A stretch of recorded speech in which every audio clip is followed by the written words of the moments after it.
Selbst die Luft schien vor der drückenden Hitze zu summen, eine schwere Decke, die alles überzog. In seiner winzigen Wohnung saß der 22-jährige Fen, Schweißperlen bildeten sich auf seiner Stirn, obwohl der Ventilator unerbittlich surrte. Er machte sich Sorgen um Mojo, seinen verspielten, flauschigen Welpen, der nirgends zu sehen war. Fen war für ein paar Stunden bei seiner Großmutter gewesen. Es war schon damals heiß, aber die kühlen Fliesen ihres Hauses hatten etwas Erleichterung geboten. Jetzt, zurück in seiner eigenen Wohnung, fühlte sich die Hitze noch erstickender an. Er hatte Mojos Namen gerufen, jeden Winkel und jede Ritze durchsucht, aber der Welpe blieb unauffindbar. »Wo kannst du nur sein, kleiner Racker?«, murmelte Fen, seine Stimme von Sorge durchzogen. Er hatte bereits das Badezimmer, sein eigenes Bett, die Küchentheke, die üblichen Verstecke von Mojo, überprüft. Gerade als er seinen Freund anrufen wollte, schoss ihm ein erschreckender Gedanke durch den Kopf. Der Kühlschrank. Fen hatte Mojo vor ein paar Tagen in den Kühlschrank spähen sehen, fasziniert von seiner Kühle. Er hatte darüber gelächelt, aber jetzt.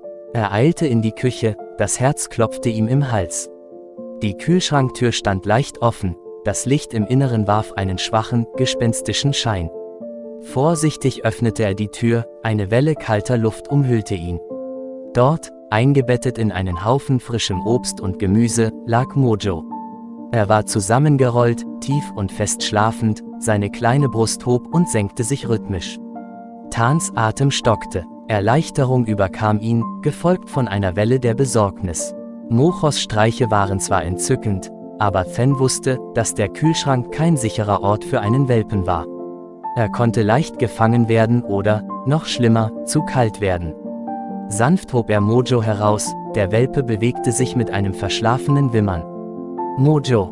Nein, du kannst nicht da schlafen«, schalt Fen leise und steckte den Welpen unter seinen Arm. Mojo wimmerte wieder, seine großen braunen Augen waren voller unschuldiger Verwirrung. Er kuschelte sich enger an Fen und suchte die Wärme seines Körpers. »Es ist zu kalt da drin, Kleiner«, sagte Fen und streichelte Mojos weiches Fell.